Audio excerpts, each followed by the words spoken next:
Queridos colegas, soy Francisco Chana, especialista en cirugía ortopédica y traumatología del Hospital General Universitario Gregorio Marañón de Madrid. Durante los próximos 10 minutos hablaré sobre el tratamiento y la rehabilitación del paciente con fracturas simultáneas de cadera y extremidad superior. En el anciano tenemos que tener unos objetivos claros. Debemos reparar la fractura de la manera más estable que permita que haya una escasa mortalidad, que el paciente recupere su funcionalidad siempre en el tiempo más corto y ahorrando lo posible en costes. La carga precoz es lo deseado y la mayoría de nuestros pacientes para ella precisan el empleo de tutores externos en su convalecencia. Los pacientes ancianos que presenten la concurrencia de fracturas de cadera con traumatismos en miembro superior tendrán limitación debido a los tratamientos empleados y a la necesidad de tutores externos para poder hacer esta deambulación que comentábamos. Si hacemos una búsqueda empleando alguno de los motores bibliográficos disponibles, encontraremos escasas publicaciones que suelen mezclar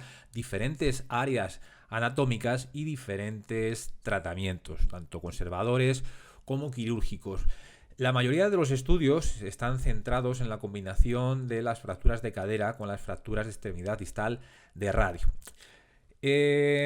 Podemos inferir de todas estas publicaciones disponibles datos sobre la incidencia, una incidencia escasa de casi el 2% al 6,5%, dependiendo de series que estén publicadas en centros más monográficos del paciente geriátrico o poblaciones más generales. En cuanto a la localización de las fracturas simultáneas, la localización más común va a ser la de la extremidad distal del radio, seguida de la extremidad proximal de húmero, y va a tener connotaciones importantes que luego desglosaremos. Más frecuente, como todas las fracturas de cadera, en pacientes mujeres y pacientes que llama la atención que en las series suelen ser más jóvenes y tienen mejores escalas funcionales y menor fragilidad. En cuanto a la estancia hospitalaria de los pacientes que sufren estas fracturas simultáneas y las necesidades de rehabilitación, normalmente la mayoría de los estudios abogan a que son mayores los periodos de hospitalización y lo que son el empleo de recursos rehabilitadores. Pero aquí hay una diferencia anatómica. Las fracturas asociadas a extremidad proximal de húmero están relacionadas con mayores estancias hospitalarias, con peores resultados y con pacientes de más edad y más frágiles. A diferencia, las fracturas de extremidad distal del radio no tienen esta asociación de mayor tasa de hospitalización y suelen asociarse a pacientes que están en mejor forma que los pacientes que tienen la fractura de la extremidad proximal del húmero. De tal manera que muchos estudios concluyen que estos pacientes con fractura de extremidad distal del radio sufren un traumatismo de mayor energía porque suelen tener una marcha más rápida al tener una menor fragilidad, suelen consumir menores fármacos que pueden anular las respuestas ante los traumatismos y además, pese a que el traumatismo inicial es mayor que una fractura aislada de cadera, normalmente las expectativas rehabilitadoras suelen ser mejores que los pacientes que tienen únicamente la fractura de cadera. También las tasas de mortalidad. Se ha visto que los pacientes con la fractura simultánea extremidad distal de radio y fractura concurrente de cadera tienen una menor mortalidad al año que los pacientes con fracturas aisladas. Un estudio que se ha publicado hace escasos meses llega a lo que son las mismas conclusiones, porque si lo analizamos con gran detalle, inicialmente la conclusión es que los pacientes con fracturas concurrentes tienen una mayor hospitalización y mayor necesidad de rehabilitación, pero eso considerando pacientes de fracturas de extremidad superior en global, no desglosadas. Pero sin embargo, si se desglosan y únicamente se analizan las fracturas de extremidad distal del radio, se ha visto que esta concurrencia no aumenta la estancia hospitalaria y lo que son las necesidades de rehabilitación y los resultados funcionales son similares a los pacientes con fracturas aisladas. También en este mismo estudio concluyen que la mortalidad en las fracturas de extremidad distal de radio es menor que las fracturas de cadera aisladas y sí es superior cuando la concurrencia es con las fracturas de extremidad proximal de húmero, siendo las fracturas de extremidad distal de radio las más frecuentes, seguidas las del húmero. En España hay una publicación de los compañeros de La Paz en la cual se ve esta incidencia escasa de estas fracturas combinadas, en las que prima sobre todo las fracturas de extremidad distal del radio, con una estancia media hospitalaria similar y una mortalidad global también similar, destacando que los pacientes suelen ser más jóvenes y que, pese a que la recuperación funcional es similar, suelen requerir una mayor necesidad de recursos hospitalarios y rehabilitadores. En nuestro hospital, la verdad es que las cifras son bastante extrapolables, las del estudio de los compañeros de La Paz. En un año medio solemos tener unos ingresos del 3,6% de las fracturas de cadera, suelen tener estas lesiones simultáneas de miembro superior. Más frecuente, hasta el 80% en mujeres, el 100% las lesiones son ipsilaterales, el 40% son asociadas a fracturas subcapitales de cadera, que todas se tratan con artroplastias bipolares, el 60% presentan fracturas extracapsulares que se tratan el 100% con clavos.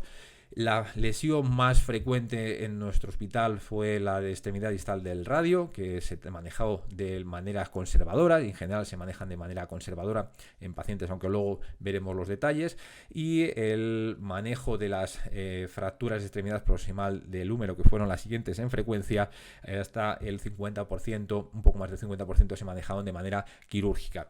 Viendo una edad que es menor, una edad media que las que presentan los pacientes con fracturas aisladas de cadera, con una estancia media levemente superior y con una mortalidad que es similar a las fracturas aisladas de cadera.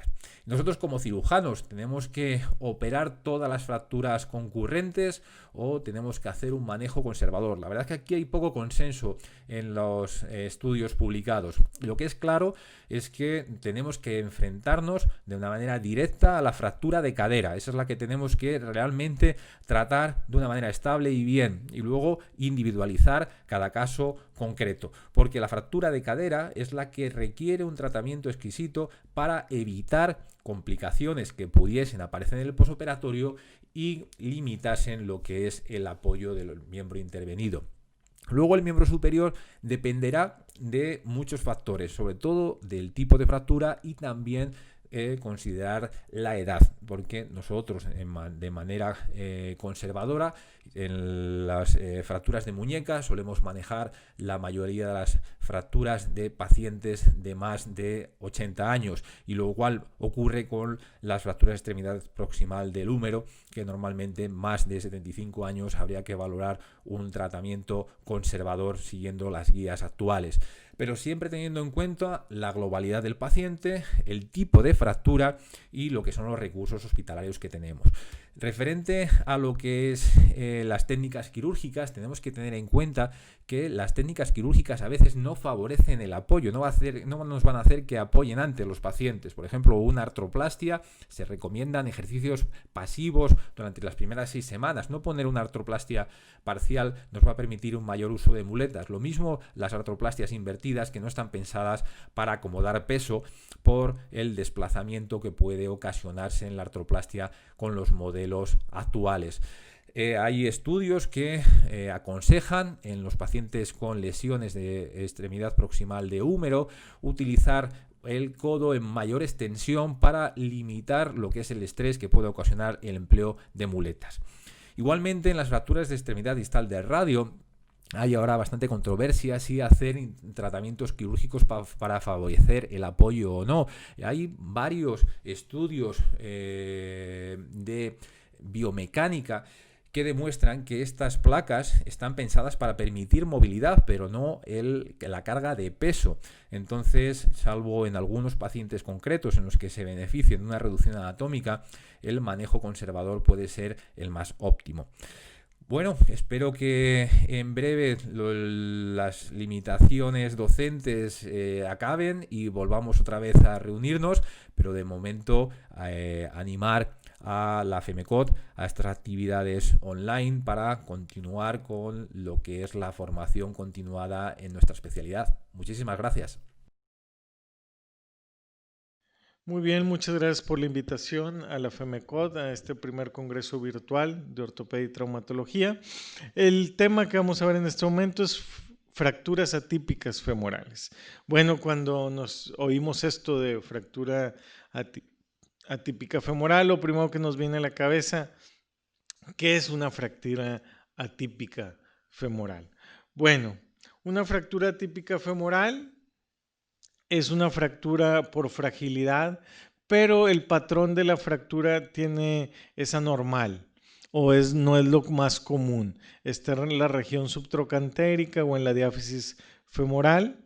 Se relaciona con el consumo de bifosfonatos y los primeros reportes se hicieron en el 2005-2006. Tenemos los primeros reportes de estos tipos de fracturas. Luego ha venido una ola en contra de los bifosfonatos, pero hay que recordar que los bifosfonatos, por cada fractura típica que llegamos a tener, los bifosfonatos previnieron 1200 fracturas, o incluyendo 135 fracturas de cadera. Esto es lo que nos dicen los estudios de corte. Entonces hay que ser muy precavidos al decir que se dejen de usar los bifosfonatos, porque pudiera ser que al dejarlos de usar el riesgo sea mayor. Pero sí tenemos que tener bien claro y en cuenta que es una fractura femoral atípica, cómo diagnosticarla y cómo la vamos a tratar. Los criterios, según la Sociedad Americana de Metabolismo Óseo, tenemos que en el 2013 definió criterios mayores y criterios menores. La localización de estas fracturas es entre la región subtrocantérica y arriba del área supracondilia, y debe de haber 4 de estos 5 criterios mayores. El uno es que está asociado a un trauma mínimo o no hay trauma. El trazo de fractura es transverso, se origina en la cortical lateral y al irse a la cortical medial, si la involucra, puede haber un pico o espícula. Las fracturas completas se extienden ambas corticales. Las fracturas rara vez son colminutas, normalmente son no colminutas o mínimamente colminutas. Y alrededor de la fractura hay un engrosamiento periosteal o endiosteal. Los criterios menores, que no es necesario que estén para hacer diagnóstico, pero sí pudieran ayudarnos a él. Los criterios menores, como que hay un engrosamiento de la cortical femoral, que hay dolor previo en el muslo o en la ingle antes de la fractura. Pueden haber que haya el mismo patrón en el lado contrario, o que después de tratar esta fractura hay un retraso de la unión. ¿Cuáles son los factores de riesgo para tener estas fracturas atípicas? Bueno, tenemos el principal, que es el uso de bifosfonatos por más de 3 años, pero también está el uso de glucocorticoides. Las series americanas nos refieren que tener el antecedente asiático.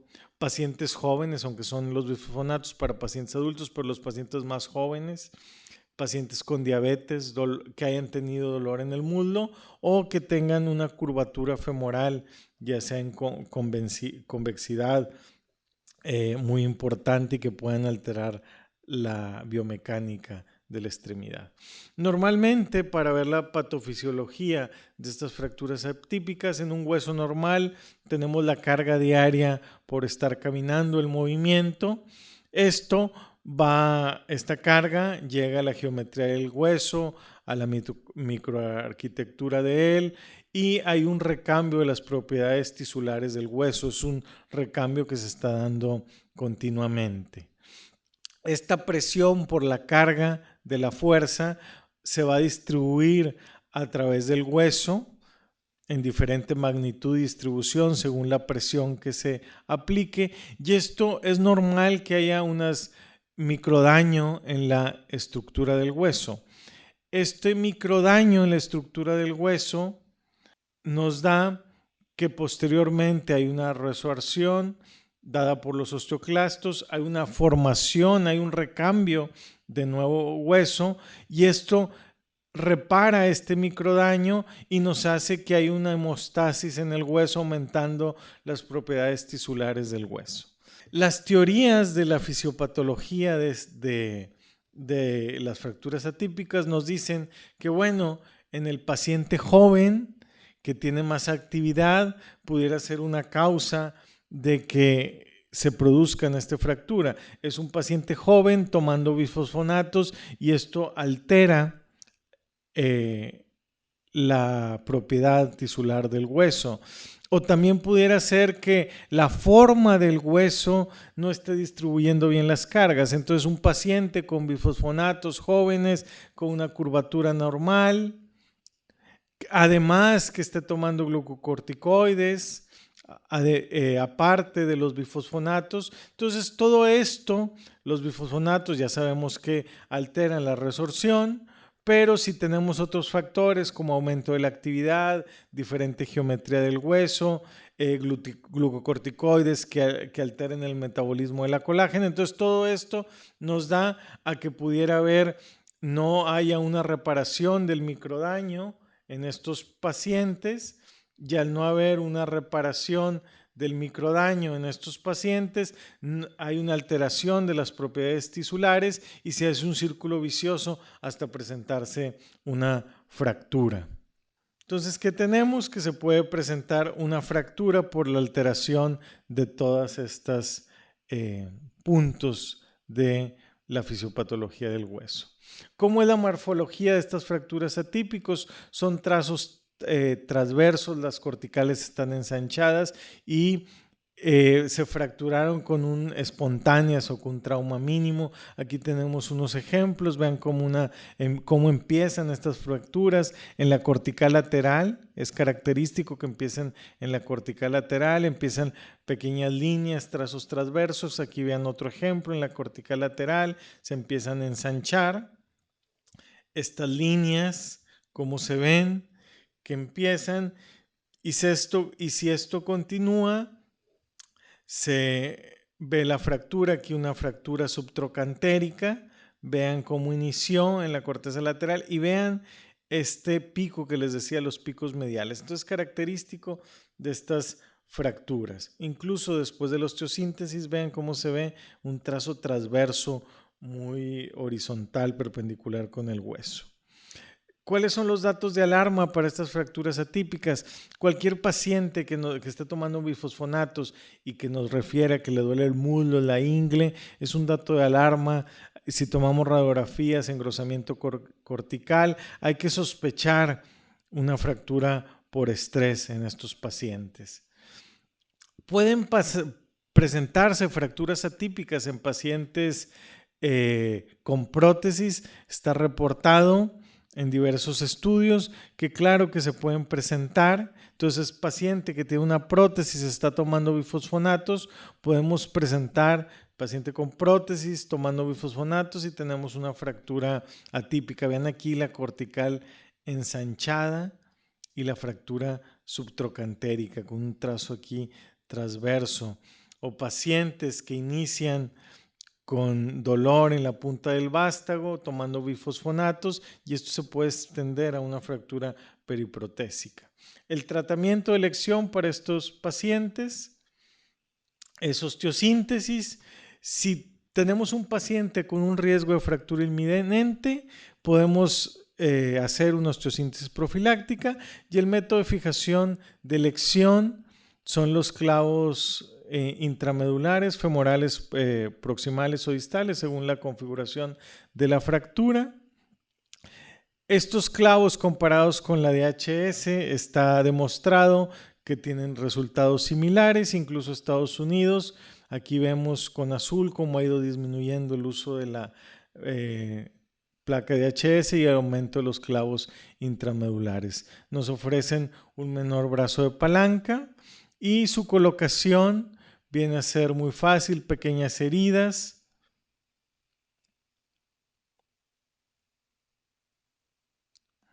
Los resultados de nuestro hospital, de una serie de 273 pacientes, tenemos que un tiempo quirúrgico de 38 minutos, 20% se necesita un bloqueo distal, un índice de transfusión mínima, complicaciones similares a una fractura de HS. Los puntos claves es cualquier paciente con uso de bifosfonatos. Tenemos que tener en cuenta que pudieran tener una fractura por uso de bifosfonatos, una fractura típica. En pacientes con prótesis y que usan bifosfonatos tenemos que tener en cuenta esto, y en cualquier paciente con dolor en el muslo que esté tomando bifosfonatos hay que tener estas fracturas en nuestro radar diagnóstico para poder prevenirlas antes de que se presenten. Muchas gracias por la invitación. Cualquier cosa, este es mi mail. Gracias. Las fracturas intertroncantéricas de cadera.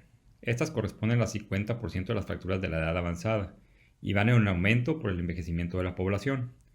Se considera que el 50 al 60% de estas fracturas son inestables y más común en pacientes que tienen una densidad mineral ósea disminuida. ¿Cuáles son las fracturas inestables? Se consideran inestables cuando existe una conminución de la pared posteromedial del fémur. La tasa de falla es del 8 al 50% en estos trazos inestables y las complicaciones van desde un 22 hasta un 50% y la mortalidad al año entre 15 al 20%. De acuerdo a la clasificación AO-OTA, ¿cuáles son las fracturas que consideramos inestables? Son las fracturas 31A2.2 y 31A2.3. ¿Cuáles son los objetivos del tratamiento? Primero que nada, restaurar la movilidad, realizar una técnica menos traumática posible, un apoyo no restringido, evitar las complicaciones médicas y minimizar la falla del implante. ¿Cuáles son los tipos de tratamiento que tenemos? La osteosíntesis, ya sea con un tornillo deslizante o DHS y un clavo de reconstrucción femoral proximal o PFN. Y la otra modalidad de tratamiento es una artroplastía de cadera. ¿Cuáles son las variables en la resistencia de esa reconstrucción que vamos a realizar? Hay unas que son no dependientes del cirujano, como es la calidad ósea y el trazo de fractura, y las dependientes del cirujano, que es la selección del implante, la calidad de reducción de la fractura y la posición del implante. Hablando de la osteosíntesis, específicamente del tornillo deslizante, se han descrito alta tasa de complicaciones con este implante y alta tasa de mortalidad también, además de mayor hemorragia en comparación con el clavo femoral proximal y la incidencia de cut-out de un 4 hasta un 20%. También se ha descrito desplazamiento en varo de la fractura, así como el colapso y el acortamiento de la extremidad. Y una de las ventajas es que no permite el apoyo completo de nuestro paciente en el postoperatorio inmediato. El clavo de reconstrucción femoral proximal es una técnica menos invasiva, menos sangrado, menor tiempo quirúrgico. Este proporciona un brazo corto de fijación interna, lo que permite una mayor estabilidad biomecánica. Y bueno, tenemos los diseños antirrotacionales, ya que llevan en su porción proximal una hélice, un doble tornillo, o puede haber una aumentación con metilmetacrilato. Algunos autores mencionan que es apto para la osteoporosis, aunque existe un poquito de controversia acerca de esto. Una de las ventajas es que permite el apoyo completo. Desventajas es la difícil reducción intraoperatorio, por lo que requerimos siempre de una mesa de fractura. Y bueno, en cuellos con osteoporosis severa también es muy difícil esa reducción del cuello femoral. Y bueno, otra de las inconvenientes es la curva de aprendizaje y se han descrito tasas de fallas desde el 7.1 hasta el 12.5%. La artroplastía, bueno, este es un tratamiento que se considera controversial, aunque se han reportado resultados satisfactorios. Las indicaciones absolutas para realizar una artroplastía en una fractura intertroncantérica es artritis reumatoide, fracturas en terreno previamente patológico, osteoporosis severa, no unión, cuando ya existe un implante en ese lugar, osteoartritis previa o osteoartritis postraumática también. La artroplastía es un tratamiento efectivo en las fracturas inestables en osteoporosis severa de los ancianos, del paciente de edad avanzada. Ya se ha descrito menores tasas de complicaciones y mortalidad, mejora la calidad de vida y mejora la carga familiar del paciente. Generalmente aquí tenemos que utilizar vástagos largos para que permitan una fijación distal, ya que la región metafisial está comprometida. Y bueno, si decidimos cementar o no cementar ese vástago va a depender mucho del tipo de fémur, de acuerdo a la clasificación de DOR, si es un fémur tipo A, tipo B o tipo C. Y bueno, creo que también de la experiencia de cada cirujano. En cuanto a la artroplastía, la reconstrucción de la pared posteromedial es básica, al igual que el trocánter menor y el trocánter mayor. ¿Por qué? Porque el trocánter mayor, cuando existe un desplazamiento mayor a 2 centímetros, produce una debilidad de los abductores, y cuando existe un desplazamiento del trocánter menor, generalmente este paciente va a tener una flexión anormal de su cadera y una probable luxación también. Y bueno, ¿qué vamos a evitar con esto? El dolor y la marcha de Trendelenburg también. ¿Cómo lo reconstruimos? Podemos utilizar cercaje con cable, alambre o suturas no absorbibles también. Los tipos de artroplastía que tenemos una hemiartroplastía uni o bipolar, el reemplazo total o la doble movilidad. ¿De qué va a depender? Primero que nada, de la expectativa de vida del paciente, la demanda que tiene ese paciente o que va a tener ese paciente a ese implante, el estado cognitivo del paciente, la calidad ósea y si existe o no osteoartritis previa a la fractura. Hablando de hemiartroplastía, generalmente la vamos a indicar en pacientes con expectativa de vida corta, pacientes de baja demanda. Existen menos revisiones y mortalidad con el implante bipolar que con el unipolar. Y bueno, como todos sabemos, la bipolar actúa unipolar en un año. Y bueno, esta copa siempre tiende a horizontalizarse. Y aquí es un poquito difícil restaurar el offset femoral que con otros implantes. Otro de los inconvenientes es que produce erosión acetabular. Se ha descrito lisis acetabular en 32% de los casos y se describe que es de 0.7 milímetros por año. Y algo que es muy importante también, el 49% de los pacientes presentan dolor a los 3 años y medio. Y bueno, el 60% de los pacientes presentan dificultad para la marcha. Generalmente este tipo de implantes presentan una luxación más tardía que la ATC, pero a los 4 años la tasa de luxación es muy similar a la artroplastía total de cadera. En el reemplazo total de cadera, ya está descrita que un mejor costo-beneficio a largo plazo, mayor supervivencia, sin diferencias en tasas de infección comparado con la hemiartroplastía. Las desventajas es mayor pérdida sanguíneas, mayor costo del implante y mayor tasa de luxación a corto plazo, que esa tasa puede ir hasta el 15%. Pero como ya lo mencionamos anteriormente, a los 4 años es muy similar a la hemiartroplastía. La doble movilidad, ¿en quién va a estar indicado? Va a estar indicado en pacientes de alto riesgo de luxación. Generalmente son pacientes que tienen un estado cognitivo alterado, insuficiencias musculares, deformidades espinales y una alineación espinopélvica fija. Entonces hay que tener cuidado con esos pacientes que tienen cirugía de columna lumbar. Las tasas de luxación, 4.6 de doble movilidad contra 14.6 contra la bipolar, 0% de la doble movilidad contra el 10.4 de la artroplastía total de cadera. Y la supervivencia, bueno, se ha descrito una buena supervivencia de 97.8% a los 2 años. Un caso, una paciente femenina de 98 años de edad, con una fractura intratrocantérica inestable, se le realiza una hemiartroplastía. Si se pueden dar cuenta, se le hizo una reconstrucción de la pared posteromedial con un cerclaje de alambre y se puso un implante unipolar.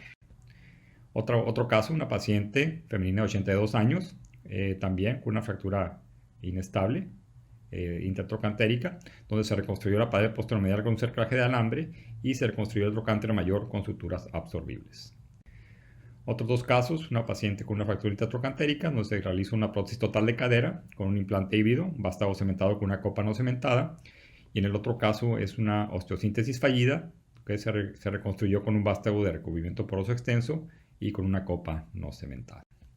En conclusión, bueno, las fracturas son fracturas comunes. Las fracturas intratrocantéricas son fracturas comunes en pacientes de edad avanzada y generalmente se asocian a osteoporosis. La mayoría son fracturas inestables y tienen tasas de complicaciones y mortalidad altas. ¿Y cómo vamos a evitar esas complicaciones? Con una técnica menos traumática, una movilización temprana y un apoyo inmediato. Factores en la toma de decisión del tratamiento. Bueno, primero que nada el tipo de fractura, si se trata de una fractura estable o inestable, la edad del paciente, el estado de salud del paciente, la severidad de la osteoporosis y bueno, si tenemos disponible o no la mesa de fracturas y el fluoroscopio, y creo que también la experiencia del cirujano es muy importante. Gracias.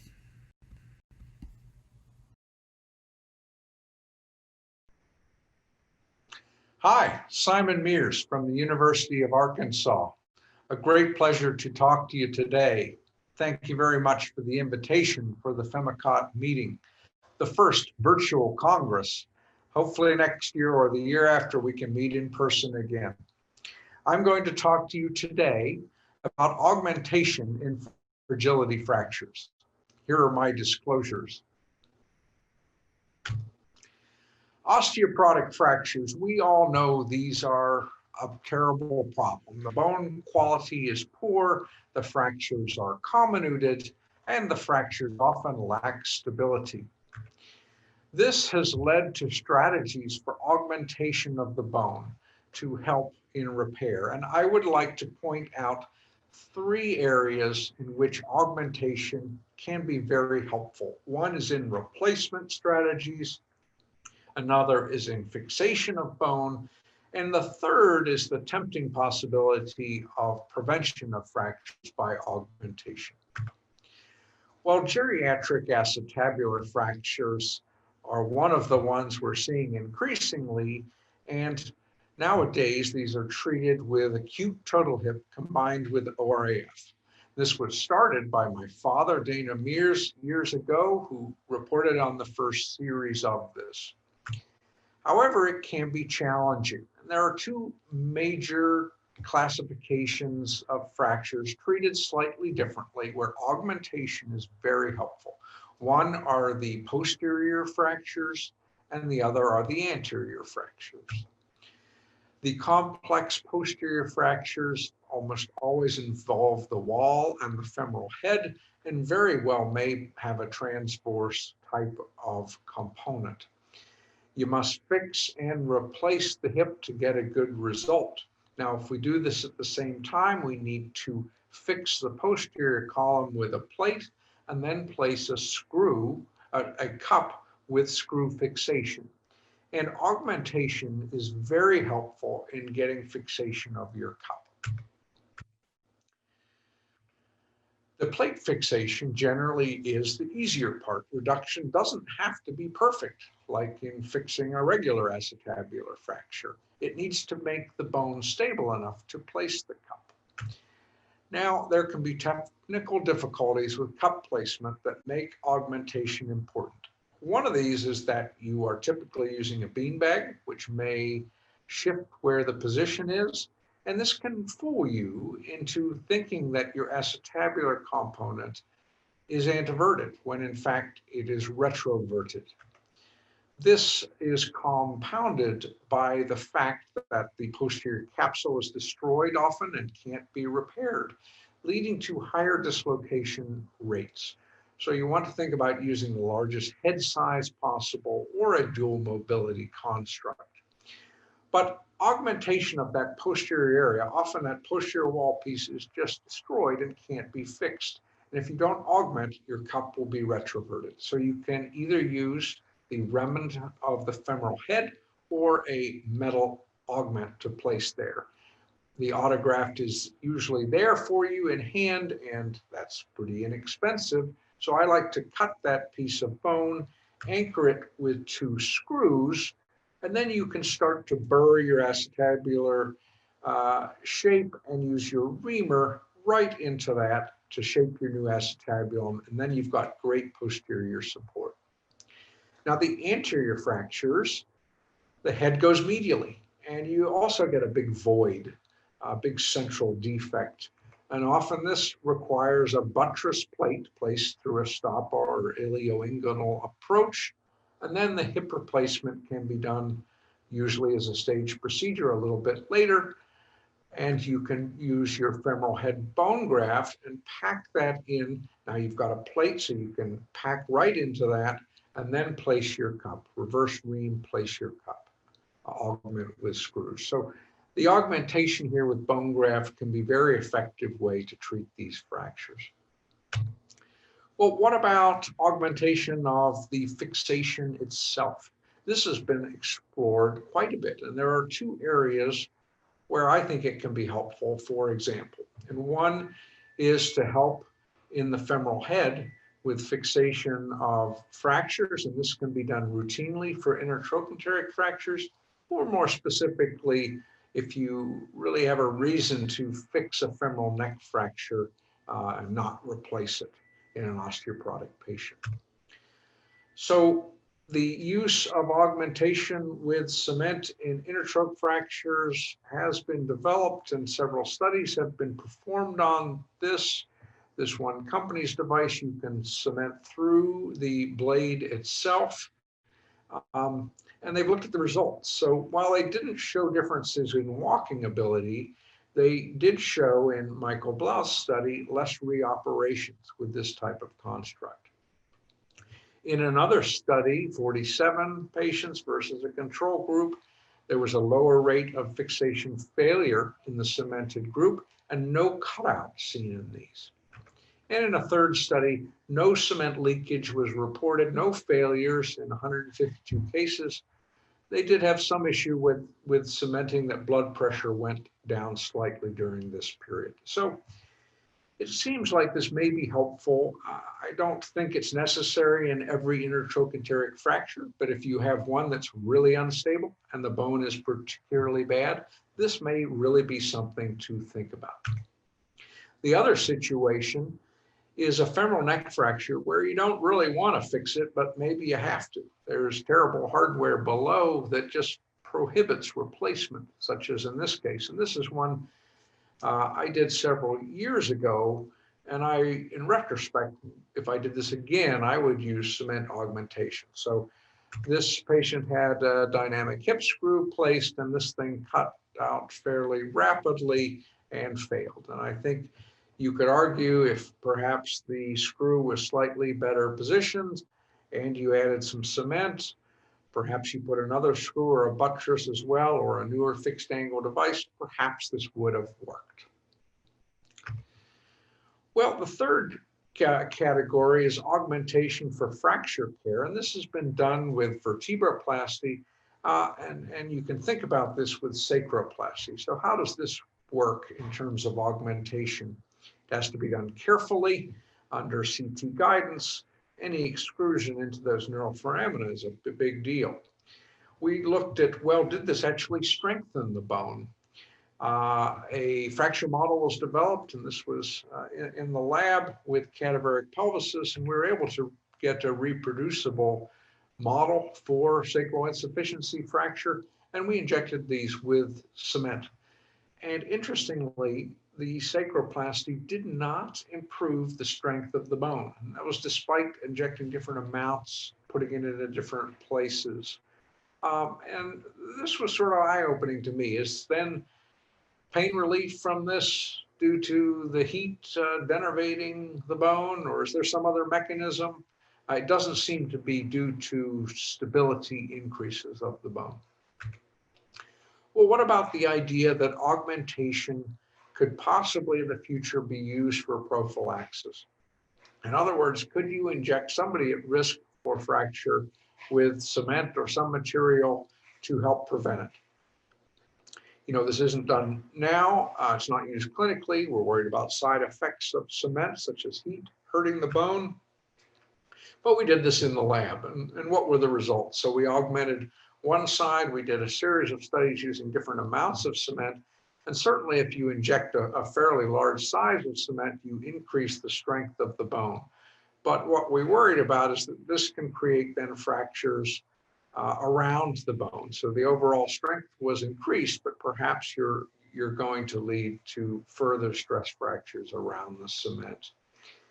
We tried to optimize this using a FE model, and you can try to get this where you can make a pattern for where cement might increase the strength, but that's a difficult thing to clinically do. So perhaps in the future, further work is needed, and maybe one day we'll be able to strengthen a bone to help prevent fracture, but I don't think that day is now. So in conclusion, bone augmentation, I think, is a very important tool for the osteoporotic fracture surgeon. You can augment total hip to make up for bone loss.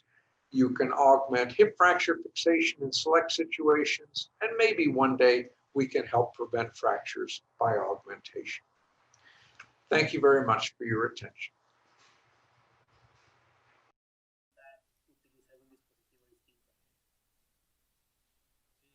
Por la pregunta, Roberto. En principio, en nuestro hospital, aunque hay una tendencia general a hacer más técnicas quirúrgicas y ser más agresivo con lo que son las indicaciones, en nuestro hospital somos bastante prudentes e intentamos las fracturas distales de radio tratarlas como si se tratasen de pacientes con fracturas de radio aisladas.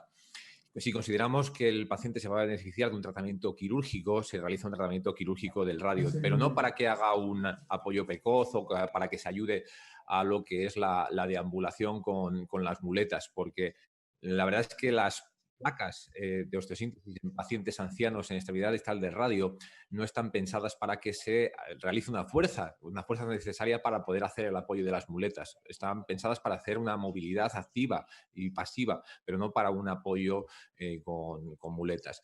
Entonces, normalmente en pacientes más jóvenes, pacientes politraumatizados, se puede considerar esa opción, pero en pacientes ancianos con una fractura concomitante de cadera y de extremidad distal del radio, la mayoría las tratamos de manera conservadora. Eso limita en cierta manera el empleo de tutores externos, que estos pacientes, lógicamente, la mayoría van a precisar, bien sean andadores, bien sean muletas, bien sean bastones canadienses. Entonces, hay que ver diferentes alternativas. Lo más sencillo y lo más eficaz, donde menos miedo va a tener el paciente, es si se hace una carga tutelada, bien ayudada por un fisioterapeuta, bien por un familiar. Ahí es cuando es más fácil el poder hacer esa rehabilitación.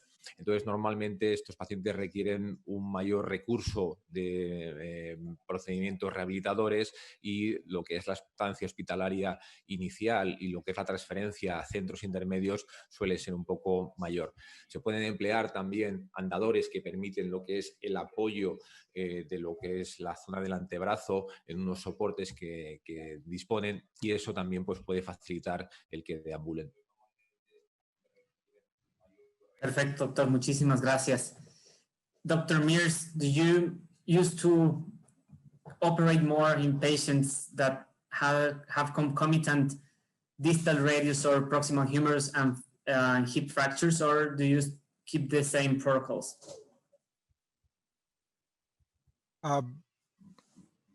For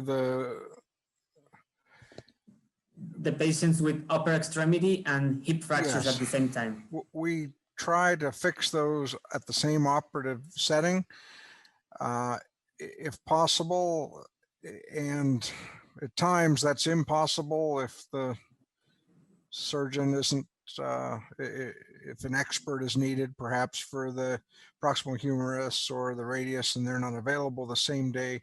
But we really try and get that done in one shot. I think it's beneficial for one anesthetic to be done and not two, and to get the patient as mobile as quickly as possible. Thank you. Pasando un poquito de tema a las fracturas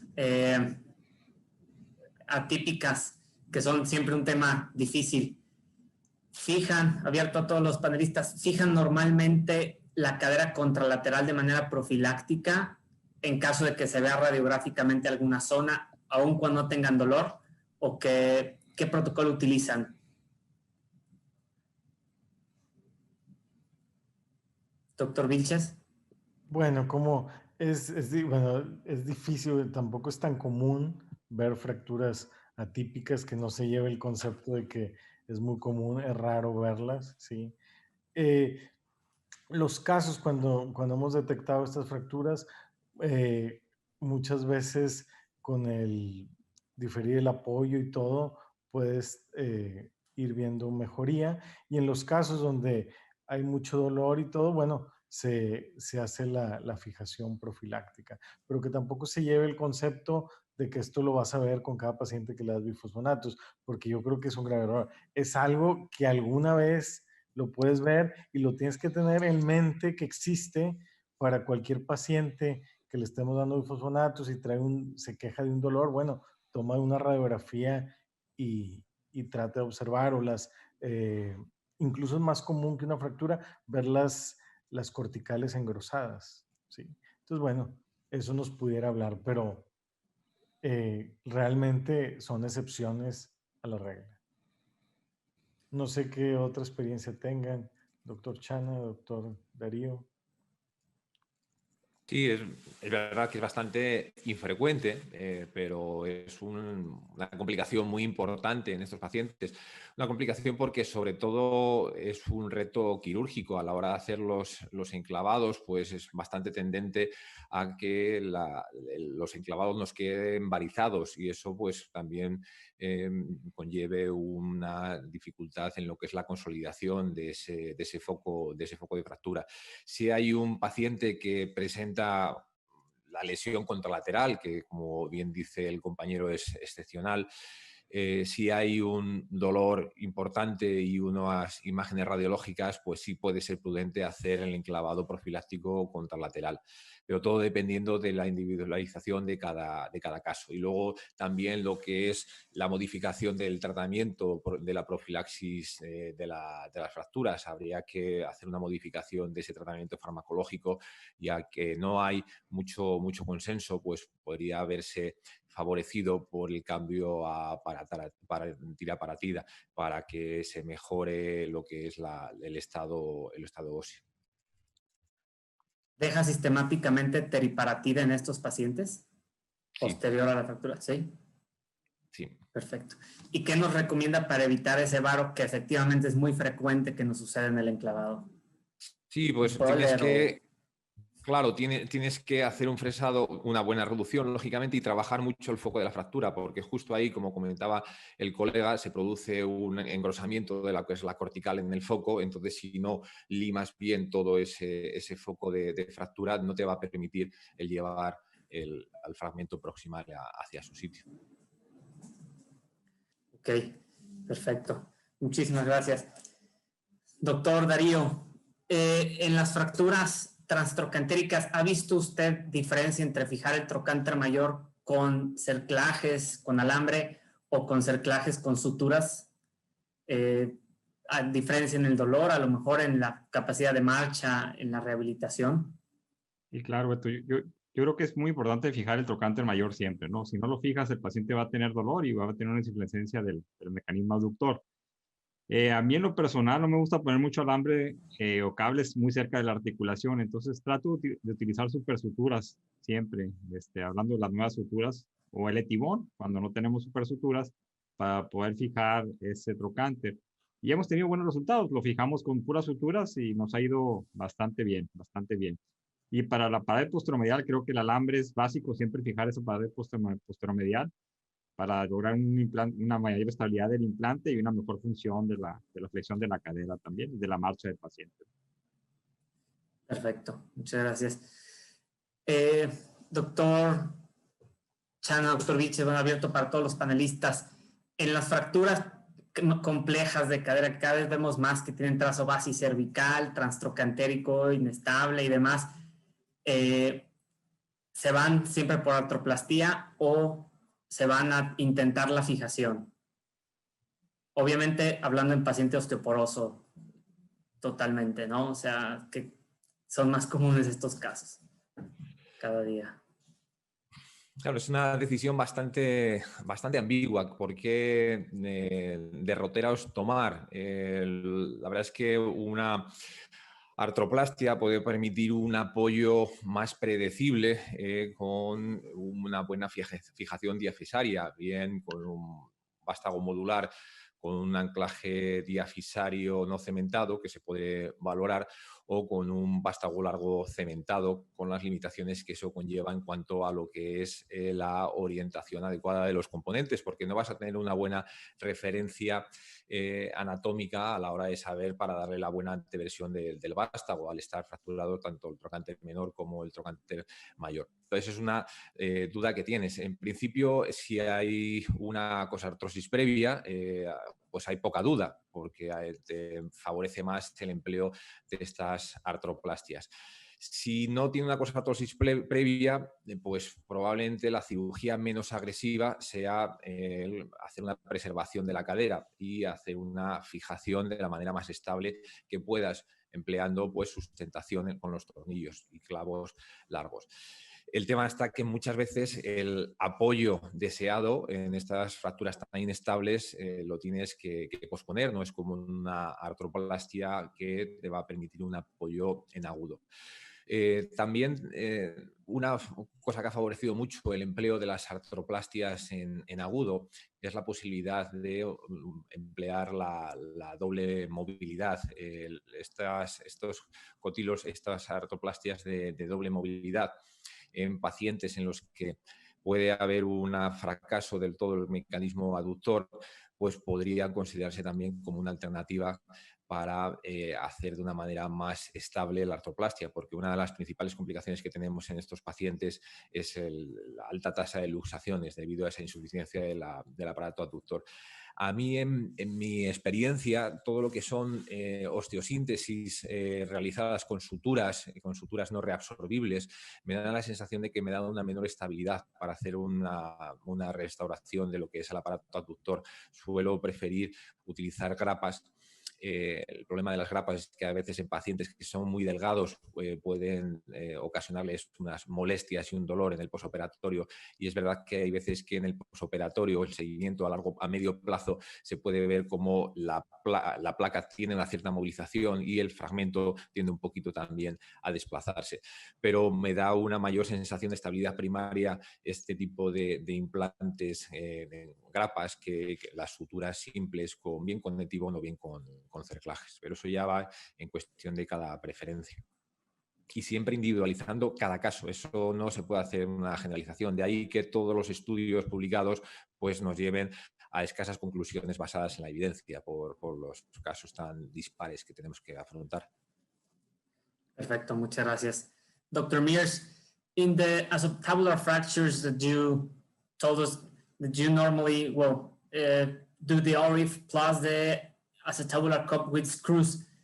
Do you prefer the screws instead of cementing the cup in the acetabulum, and why?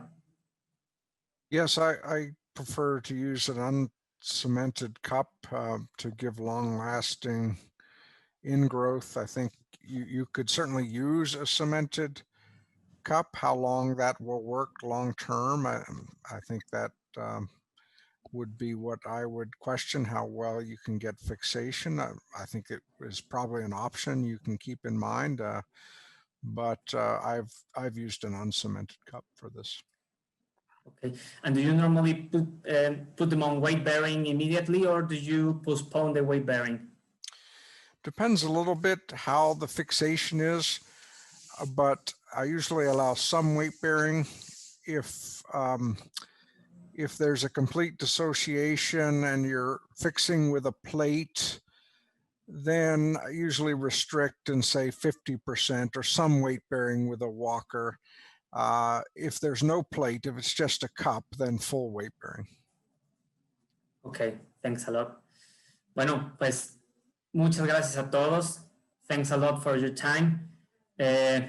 Las podríamos pasar discutiendo mucho tiempo más. Y pues bueno, se nos acaba el tiempo y nos vemos para el próximo año ya, esperemos en vivo. Sí, muchas gracias por su tiempo. We hope to see each other in live next time. Okay. So, buenas noches. Buenas noches. Buenas noches. Gracias. Saludos.